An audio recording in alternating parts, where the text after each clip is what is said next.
خواتین و حضرات السلام علیکم. میں جیسا کہ آپ نے فرمایا ہے کہ وقت کی بہت قلت ہے تو میں ویسے بھی طویل بات چیت کرنے کا قائل نہیں ہوں. مختصر الفاظ میں بحیثیت ایک عام قاری کے میں اپنے کچھ خیالات کا اظہار کروں گا. سب سے پہلے تو میں یہ کہوں گا کہ میں امجد صاحب سے یہ جاننا چاہتا ہوں کہ وہ کون سا جن ہے جو انہوں نے قبضے میں کیا ہوا ہے. ماشاءاللہ اس عمر میں ہاں اور اتنا کام کر لینا یہ ایک بہت بڑی بات ہے.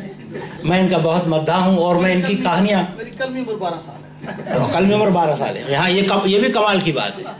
ان کے جتنے بھی پہلے انشائیے وغیرہ آئے ہیں وہ میں اکثر جب میرا کچھ اداسی محسوس کرتا ہوں تو میں اس میں سے ایک آدھ نکال کے پڑھ لیتا ہوں. اس سے آپ اندازہ لگا لیجئے. میں بچپن سے بڑا شوقین رہا پڑھنے لکھنے کا اور کالج کے زمانے میں رسالوں وغیرہ میں اس کالج کے لکھتا رہا اور اس وقت سے آج تک میرے کچھ پسندیدہ لکھاری رہے ہیں.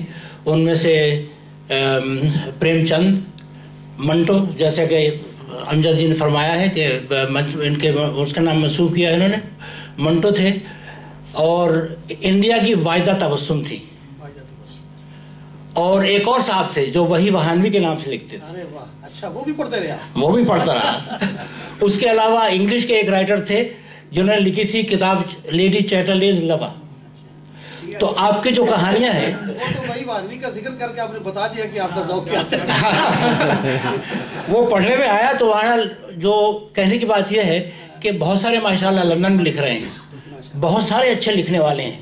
کچھ یہاں ہمارے سامنے بیٹھے ہوئے ہیں، بیٹھی ہوئی ہیں. اور پڑھنے کے بعد وہ کلک نہیں ہوا جو مرزا جی کی وہ کہانیاں پڑھنے کے بعد بار بار کلک ہوا. میں نے ان جملوں کو بار بار پڑھا.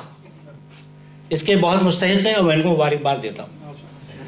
اللہ تعالیٰ ان کا زور قلم اور زیادہ کرے. میں زیادہ وقت نہیں لوں گا مگر مجھے اکثر یہ احساس ہوتا ہے کہ اگر لندن میں کوئی اگر ایسا لکھنے والا ہے تو صرف امجد مرزا. شکریہ.